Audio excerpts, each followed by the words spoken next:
Hello, welcome back to Dry Creek Beekeeping. So it's winter again, and this winter has been an especially brutal one.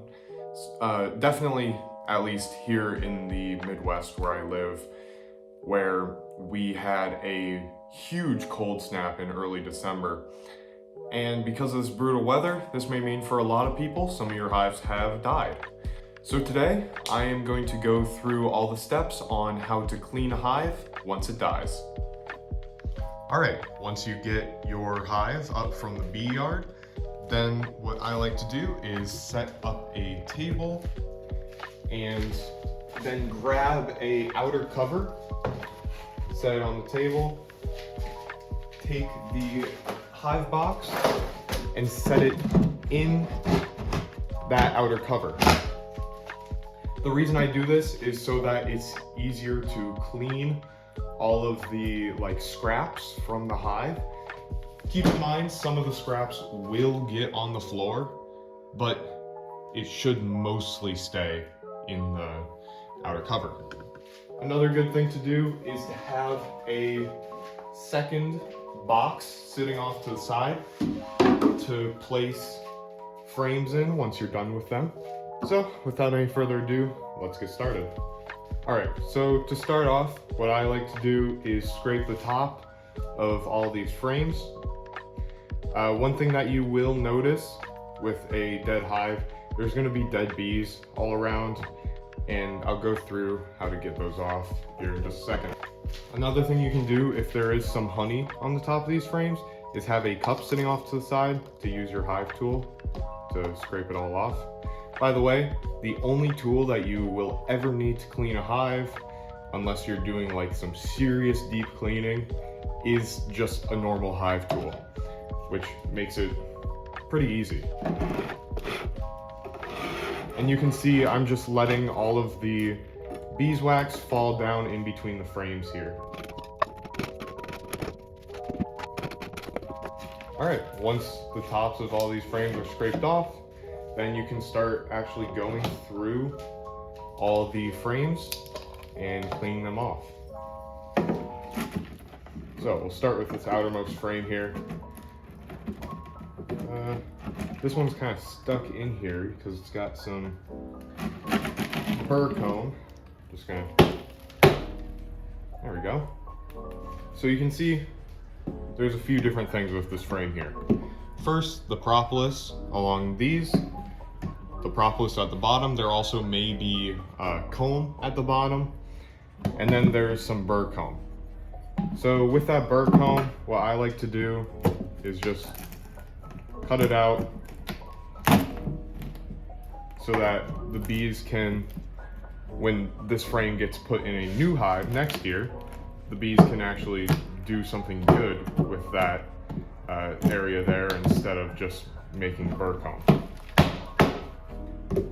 To clean all the propolis off, what you gotta do is just scrape the bottom first, then scrape the edges. Sometimes the propolis can be a little bit difficult to get off. You can just go like that, it'll get it off. And then if you have some deeper propolis on these little tabs here, you can also scrape that off. I typically don't, but with this one specifically, because it's got so much built up, I will. And there we go. This frame is ready to be put in a new hive next year. So I'm just going to take this frame and put it in this empty box down here. Alright, so now I'm going to go through this hive, cleaning off the frames, and if I notice anything, I will stop and I will explain it to you.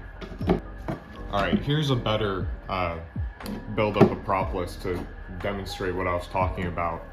So these types of propolis buildups can be kind of difficult to get off, and with most frames, they've got a little curve there. So you can just run the hive tool right along that pretty aggressively. and it'll chip some of that off, and then you can just go like that, scrape along that, and that'll get it off. You don't have to really worry about being gentle. It doesn't damage the frames hardly at all. All right, here's a good example of some nasty burr comb. This is what you don't want to be seeing in a hive. Personally, and I know that some beekeepers might do it differently, and that's totally okay. Personally, since the hive is already gone, what I do, I just will scrape all of this off, except the good stuff, and then I'll re-wax it. So I'm gonna go ahead and do that now, show you what I'm talking about.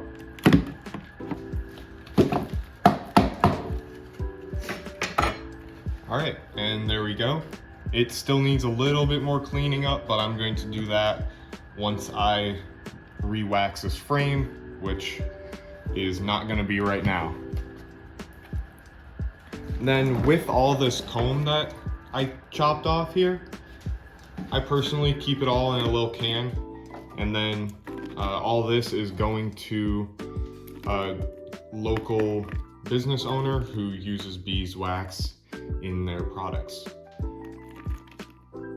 So I'm not going to render any of that, they are. As you're going through your frames, especially if you've been keeping bees for quite a while, then you'll notice some frames that are very, very dark. This frame here is probably a 2-year-old frame, and you can tell because the comb is very, very dark. Some beekeepers like to completely reset, just scrape all these frames and then re-wax them at the 3-year mark. Some don't do it at all. I personally do it at the 4-year mark, and I actually have a 4-year frame that I can show you guys really quick. So this frame here is a 4-year-old frame. Look at how dark that comb is. It's almost black. And this frame here, I am going to scrape. I'm going to actually scrape it in a few months once it's spring again, so that the bees that are still alive can eat the honey, so that it doesn't go to waste. But then after I do that, this is just getting scraped off, re-waxed. I might even like sand all the surfaces of the frame here. All right, and there we go. All the frames are done. Now it's on to cleaning the box itself. So you will notice that there is propolis on the walls, up on these rails here, and there may even be beeswax on the side like this. I would say that you should clean the box in this pattern. First, the inside walls, then the top, then the rails. But honestly, it doesn't really matter. You can do it in any order. This is just the order that I prefer to do it.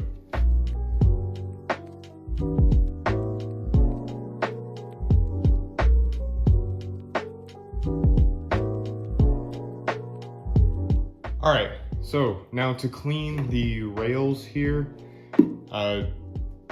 it can be a little bit tricky. You really have to get the hive tool at like about this angle right here, and then you don't have much room for forward and back movement, so you have to put a lot of force into it.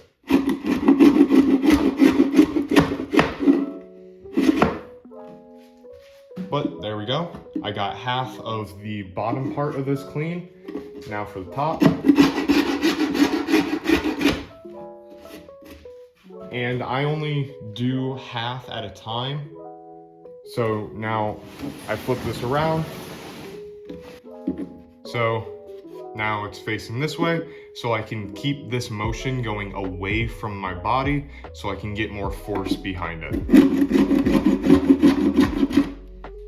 There we go.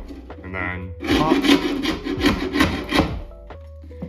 And now this rail is clean. Onto the other side.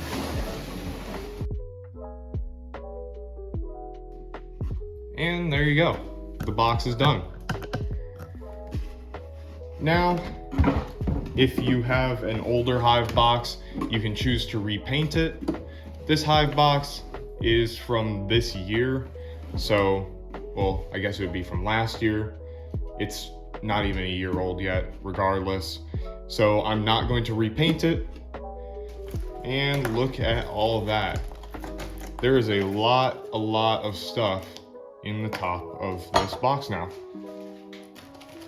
I'm gonna take the wax pieces and go put those in that little jar. Now with the rest of this, it's really just really small pieces of wax, dead bees and propolis. I don't like messing with this. It's not really worth it to render it down, so I just vacuum it up. And there you go. You're pretty much done. Now, if you're like me, then what you can do is organize all of those frames into different boxes. So for example, I got honey supers there. I've got hives that are ready to be used there. I've got frames that need a little bit more work, like re-waxing and stuff, in those boxes there. And then those are empty boxes.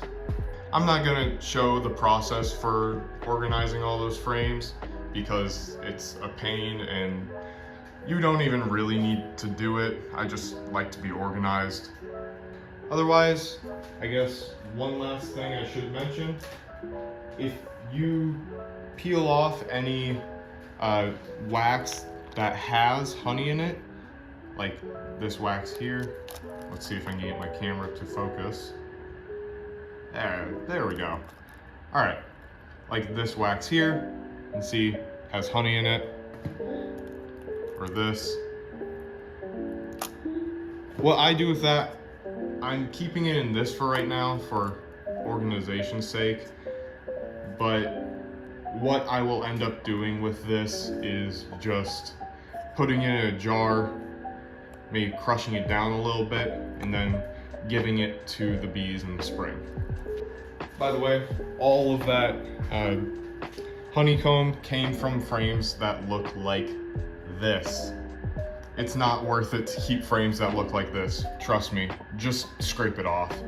It will be the best thing you can do in the long run. All right, well, that's the end of this video. Hopefully you learned something here today, and if you did enjoy the video, please make sure to like, subscribe, leave a comment, and I'll see you guys in the next video.